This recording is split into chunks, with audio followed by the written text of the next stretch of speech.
Welcome back to Inner Healing Intelligence. This is Dr. Laurie Little, and this is episode 19, where we're going to be talking about finding the extraordinary in the ordinary.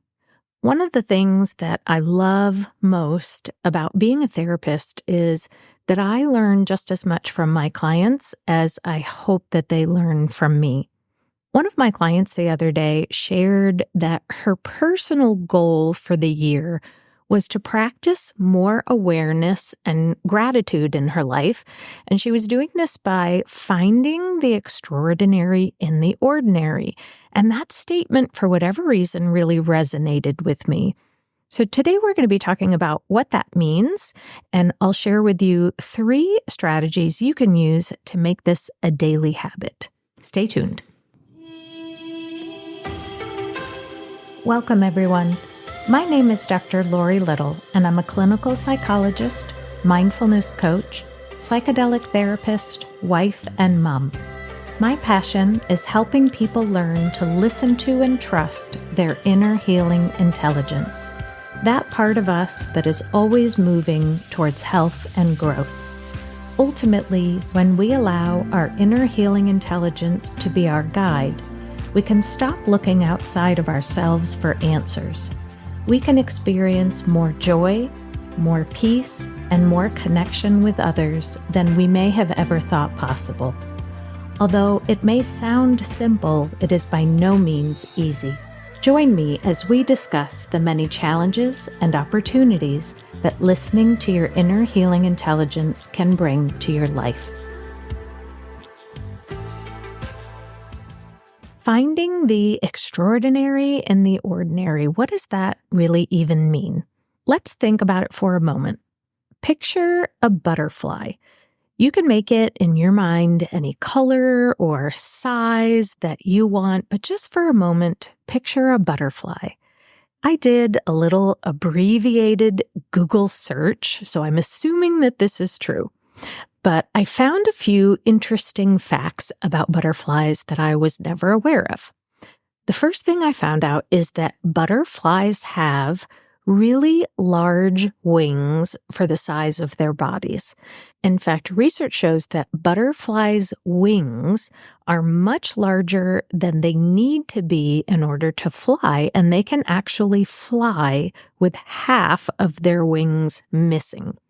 And because the wings are so big, it makes it easier for them to maneuver around, and it allows them to move in sort of this erratic pattern, which is true, but I've never really thought about that before.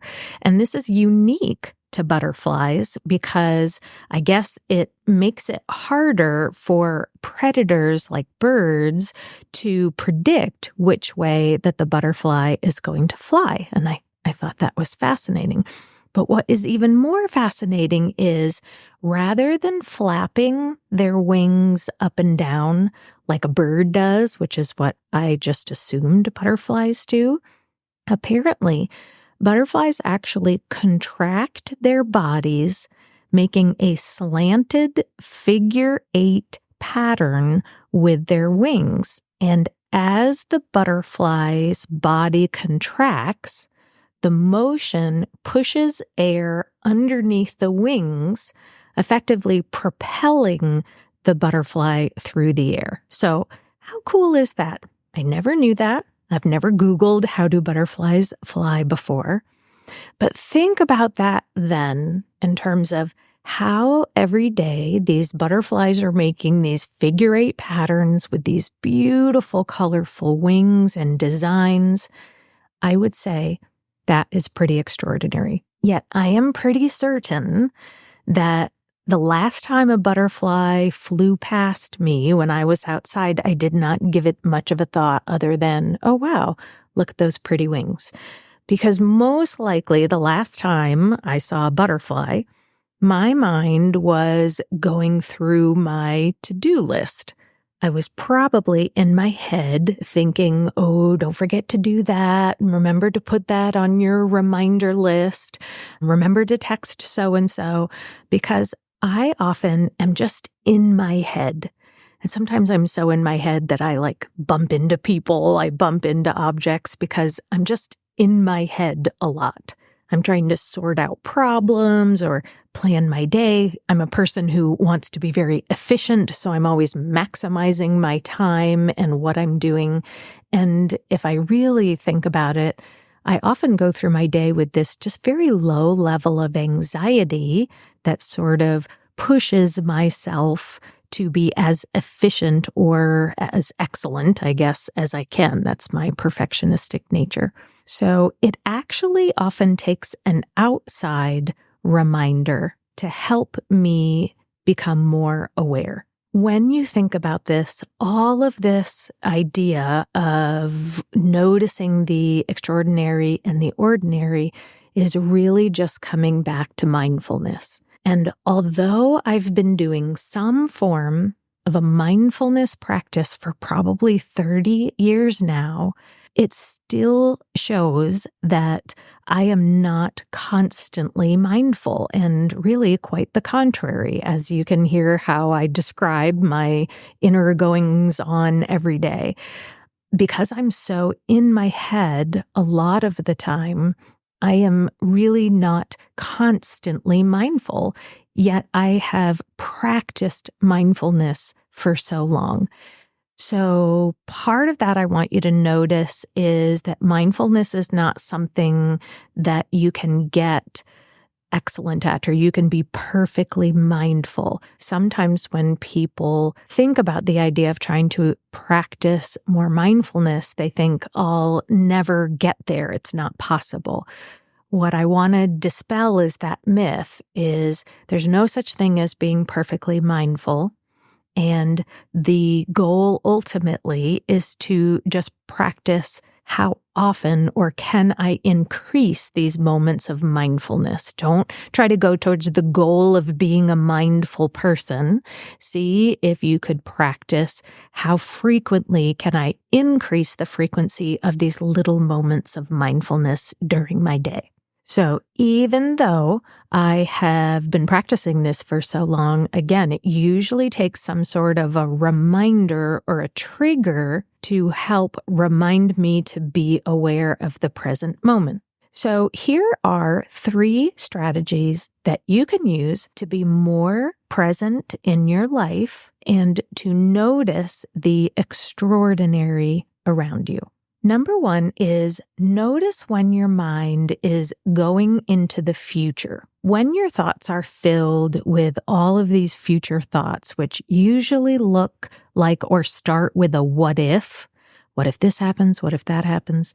And also sometimes future thoughts are our worst case scenarios, those catastrophizing thoughts. If you're having those future-oriented thoughts, most likely in that moment, you're experiencing some anxiety and stress. Take a moment during those times to notice how anxiety presents itself in your body. For me, anxiety feels like a ball in the pit of my stomach, which sort of grows or stretches and causes this feeling or sensation of tightness in my stomach. I also might notice that my hands can get cold or a little bit clammy. And when I'm super anxious, I'll notice that my heart is racing or my hands might even become a little shaky. All of these are normal body responses to the brain receiving or perceiving a threat. When I notice any of those signs, either my thoughts or my body, that is my cue to come back to the here and now. It's my cue, it's my reminder to choose to turn my mind away from the future and towards the present moment. So what I'm really trying to do right now is take a moment to focus on my breath and pause and reflect on anything that is extraordinary, either about my thoughts or about my body. Like, isn't that incredible how breathing just happens? You know, when you really think about it, isn't that amazing? Breathing just happens. You don't choose to breathe. Your body is breathing itself. Isn't that extraordinary? I think it is. So taking these moments when your mind is going to the future and you're noticing that your body is feeling that anxiety, this can be your opportunity to reflect and to pause and to notice something incredible. Notice something extraordinary. Look around you. Maybe there's beauty in a painting, an image, or an object that you've never really appreciated before. So that's number one. When you notice your mind is going into the future or your body is feeling that intense anxiety, see if you can see that as your cue to notice something extraordinary. The second thing you can do is actually set outside reminders like an alarm on your Apple Watch, or even like certain apps like the Calm app will send you messages periodically throughout the day reminding you to be present or to slow down your breath. A lot of the times we just ignore them. We'll see the reminder and then just say, okay, I don't have time for that right now. We just dismiss it. The real challenge is getting yourself to do it when the external alarm or reminder comes up. I would encourage you to really remind yourself that pausing and reflecting on the current moment or something extraordinary literally only takes seconds. At the most, this takes maybe a minute. So really think about and remind yourself that no matter what you're doing, no matter what situation you're in, you can always spare a minute. Remind yourself how it really is worth this sort of little mini investment that you're putting into yourself. It's worth it because not only is it going to help you emotionally, but think about how stress impacts our bodies. We have tons and tons of research which support how stress can impact our physical health, all sorts of diseases, even our physical pain. So taking these little mini 1-minute pauses during the day can go such a long way towards improving our overall health, our mental health, and our physical health. But we need to make it a priority and choose to do it. So see if you can set up some sort of external reminder or alarm and increase that motivation to pay attention to it and actually do it instead of dismiss it. Write out all the reasons why you want to have less stress in your life and appreciate the extraordinary. The third tip is to actually consider an extraordinary buddy, or what I could call a mindfulness accountability partner. And I know that sounds a little odd, but just hang with me for a second. We know how much having a friend or a buddy can actually help us with our exercise habits. Have you ever had a friend or something where both of you at the same time are like, we've really got to get exercise more in our lives. Let's support each other. And I've definitely had times in my life where this has been helpful. And there's no way I would have gone for a walk unless my friend was like, we're going for a walk. So we know that having an accountability partner with any goal can be helpful. So imagine if you had someone in your life who also really wanted to start practicing mindfulness and noticing the extraordinary in the world. You could text each other during the day and both promise that whatever the other person is doing, you're going to take 60 seconds at that moment, notice something extraordinary, and then share it with each other. That's it. That takes 1 minute or less, unless you guys go off on a tangent and start texting each other about other things. But really, truly, if you are super, super busy, you can spare 1 minute to text with a friend and share together something you notice that is extraordinary. One thing I just really want to emphasize is remember that mindfulness of the moment is truly just being aware of whatever is. So it's not judging or trying to change our moment. That's not mindfulness, but oftentimes we kind of mix together mindfulness and stress reduction strategies. They're essentially different things. Mindfulness is just awareness of whatever is. So sometimes when people confuse this with stress reduction, that let me be mindful and try to slow down my breath, for example. If you're having anxiety and then you notice, oh, my breath is going really fast, I should slow it down. That should and anxiety actually is going to increase your breathing. And when you notice that you can't slow it down and your breathing is actually going faster, then you get more anxious and you get in this awful loop. And sometimes I have worked with people that when they try to notice their breath, it can actually precipitate a panic attack. So the goal, remember, of mindfulness is not to slow down the breath. It's just to notice whatever the breath is doing. And oftentimes when we do that, and we don't have a goal and we don't have a should, the breathing will slow itself down on its own. But it's really important to make sure that you're really understanding that it's not the goal to change something, it's just the goal to be aware of it. And if your breath slows down, that's secondary. It's not the goal. So just kind of that gentle reminder, because sometimes we can really get those two things mixed up. So consider getting an extraordinary accountability partner and see if that's helpful for you. I hope this episode has taught you something new, and I would love to hear from you.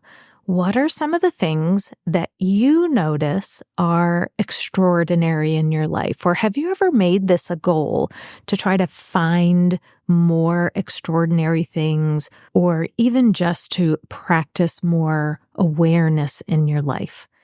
Please consider joining my private Facebook group called Inner Healing Intelligence, where we can support each other and encourage each other in this process. I hope that you have an extraordinary day, and I will see you in the next episode. Thank you so much for joining me today. If you'd like to learn more, you can reach me at laurielittle.com, where I share additional free resources and lots of information. If you enjoyed this episode, it would mean so much to me if you could write a review and share it with a friend. See you in the next episode.